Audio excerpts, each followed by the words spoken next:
Tai laba diena visiems. Welcome to the press conference, and I'm starting the fest as a host. Taigi, šiandien įvyko labai svarbus susitikimas su Jungtinių valstijų viceprezidentu ponu Bidenu ir Latvijos prezidentu ponu Berziniu.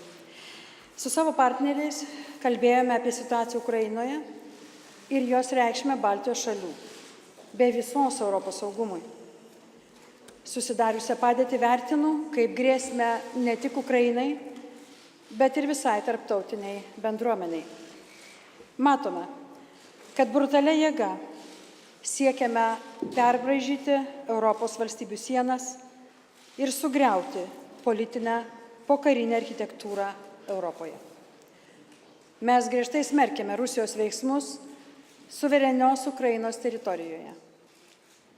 Sekmadienį įvykusį referendumą ir jo rezultatus laikome neteisėtais. Jis prieštarauja Ukrainos konstitucijai, pažeidžia tarptautinę teisę ir Jungtinių tautų chartiją. Konstatuojame, kad Rusija vykdo faktinę Krymo aneksiją. Visa tai vyksta visai netoli Lietuvos sienų. Tokia situacija mums kelia tiesioginę grėsmę. Ši situacija taip pat lydima ir pratybomis Kaliningrado srityje, Karaliaučiaus srityje. Todėl turime imtis visų reikalingų priemonių saugumo Europoje ir Baltijos regione užtikrinti. Būtent apie tai šiandien ir kalbėjome su mūsų partneriais.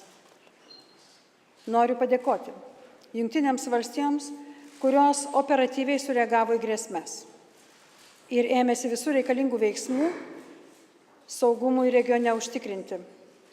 Tame tarpe sustiprindamos ir NATO oro policijos misiją.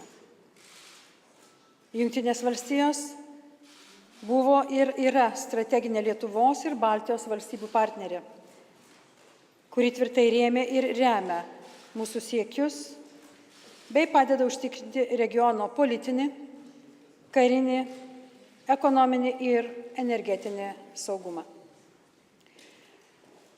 Today we had an important meeting with Vice President Biden and Latvian President Berzins. With our partners, we discussed the situation in Ukraine and its impact on the security of the Baltic states and Europe as a whole. I see it as a threat not only to Ukraine, but also to the entire international community. We witness the use of brutal force to redraw the map of Europe and to undermine the post-war political architecture established in Europe. We strongly condemn Russian actions on the territory of sovereign Ukraine. We consider Sunday's referendum and its results illegal. The so-called referendum is a violation of the Constitution of Ukraine, international law, and the UN Charter. De facto, Russia is carrying out the annexation of Crimea. And this is happening near the borders of Lithuania. The situation is a direct threat to our regional security. Therefore, we must take all the necessary measures to ensure the security in Europe and the Baltic region.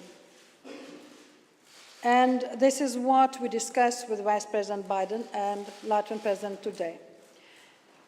And I would like to thank the United States especially, which immediately responded to the threats and took all necessary actions to ensure regional security, including the reinforcement of NATO Baltic Air Policing Mission. The United States is a strategic partner of Lithuania and the Baltic countries. It has always firmly supported and continues to support our aspirations to ensure political, military, economic, and energy security in the region. Thank you.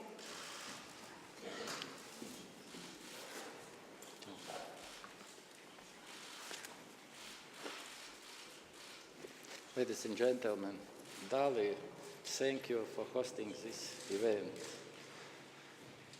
I was happy, no difference where it is here in your country, in Riga or in Tallinn. Secondly, I would like to appreciate the visit of Vice President Joe Biden to the Baltic states. Thank you for fulfilling your promise to come to us. This is very, very important in current stage. I would like to thank for unwavering reassurance with a clear reference to Article 5 by our NATO ally, the United States, to the security of Latvia, Lithuania, Estonia, as expressed by Vice President during our meeting earlier today. The situation in Ukraine caused by annexation of Crimea is alarming. This dramatically deforms the European security structure with the global implications. Today we discussed for the need to look for the not only immediate de-escalation of the situation, but also for long-term solutions for the security architecture. I am glad that we could focus on practical steps in this regard during our discussions today. The same practical approach of various timeframes must be attributed to the matter of energy security, where the issue of price and diversification of supplies need to be addressed. As a good example here, I would like to underline the need to accelerate the construction of gas interconnection linking Poland to Lithuania and further on to Latvia, and using storage facilities of Latvia. Madam President, dear Vice President, we exchanged views on situation inside in Ukraine. We share the opinion that Ukraine must be helped immediately, both politically and economically. And I can only praise the United States and the European Union alike for their decisive steps, outline their commitments in this regard. Yesterday, immediately after meeting with President Komorowski, I got a call from him, and we agreed to coordinate our activities already in short term and also in longer term, being more prepared with common view on September in NATO meeting in UK. This coordination and support of US is very, very crucial in current stage, and we are fully convinced that working closely together, we will come to peaceful solution immediately for Ukraine and for all future activities for whole world. This is most crucial point. Thank you. Thank you. Madam President, thank you for the hospitality. It's great to see you again and be with you again, particularly in such magnificent surroundings. Thank you for the hospitality. And Mr. President, it's good to see you again. It's good to be back in Vilnius. For 50 years, 3 embassies in exile in Washington, D.C. stood as a symbol of America's commitment to freedom and independence and the people of the Baltics. Next week, we celebrate the 10th anniversary of your membership in NATO as fellow free nations and close friends. Nobody understands better than the people of the Baltics the value of freedom. And nobody understands better the promise of a Europe whole, free, and at peace.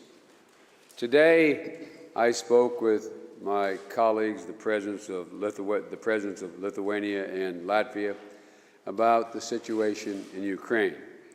Yesterday, I met with Estonian President Ilves and the President of Poland and the Prime Minister of Poland in Warsaw.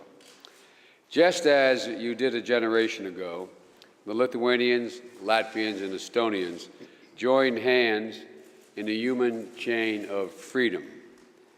Ukrainians have shown tremendous courage to realize their aspirations for a better life and integration into the institutions of their choice, not anyone else's choice, of their choice. Russia has chosen to respond with military aggression, a referendum rejected by virtually the entire world, illegal efforts to annex Crimea, and now reports of armed attacks against Ukrainian military personnel and installations in Crimea. I want to make it clear, we stand resolutely with our Baltic allies in support of the Ukrainian people and against Russian aggression. As long as Russia continues on this dark path, they will face increasing political and economic isolation. There are those who say that this action shows the old rules still apply. But Russia cannot escape the fact that the world is changing and rejecting outright their behavior. Global markets and international community will and should bet in the long run on countries that reject aggression and corruption, embrace openness, and live up to their obligations. Estonia, Latvia, and Lithuania understand this well. That doesn't mean that there aren't aggressors out there that require firm and resolute response. There always have been, and there always will be. But it does mean that there are costs and growing costs that come with naked aggression. Madam President, Mr. President, the reason I traveled to the Baltics was to reaffirm our mutual commitment to collective defense. President Obama wanted me to come personally to make it clear what you already know, that under Article 5 of the NATO treaty, we will respond. We will respond to any aggression against a NATO ally. As someone who fought for your nation's admission into NATO, rest assured, we take our responsibilities very, very, very seriously. The President does, I do, my nation does. That's why we have, in the recent past, beefed up our U.S. rotation in NATO Baltic Air Policing Program, which protects the skies above Estonia, Latvia, and Lithuania. And that will continue to be the case. We've also asked other members of NATO to make additional contributions to this and other efforts, and I'm confident they will step forward. Looking ahead, we're exploring a number of additional steps to increase the pace and scope of our military cooperation, including rotating U.S. forces to the Baltic region to conduct ground and naval exercises and training missions. The question today is not what can America do for the Baltic nations, it is what can we do together? What can we do together? The Baltic nations have shown leadership at the OSCE, the European Union, the Eastern Partnership, and the UN Security Council. Estonia, Latvia, and Lithuanian troops have stood shoulder to shoulder with Americans in Afghanistan and have served in difficult regional and global security missions. I know that President Obama will want to use the upcoming NATO summit in South Wales to generate concrete commitments to ensure that NATO is able to meet its Article 5 obligations to all members, which has been a priority from him and me since the beginning of our administration. And finally, we spoke of energy. We spoke about energy cooperation. We have learned the hard way that protecting the sovereignty of nations depends on having more than one supplier of energy. We support your efforts within the European Union to diversify your energy sources, to create more flexible energy markets, and to translate energy innovation into energy security. so that no nation can use supplies of energy as a political weapon or a quasi-military weapon against you. As Ukraine fights for its future, the success of the Baltic nations, your success, paints a picture of what is possible for nations that respect the rights and unleash the talents of their people, as both your countries have done. We're in this with you together. We are absolutely committed. May God bless you and your people, and may God bless our troops. Thank you very much. Okay. Okay, thank you. Great to meet you. You got to fill her eyes. Thank you, man. I'm looking forward to seeing you. So, again, thank you all.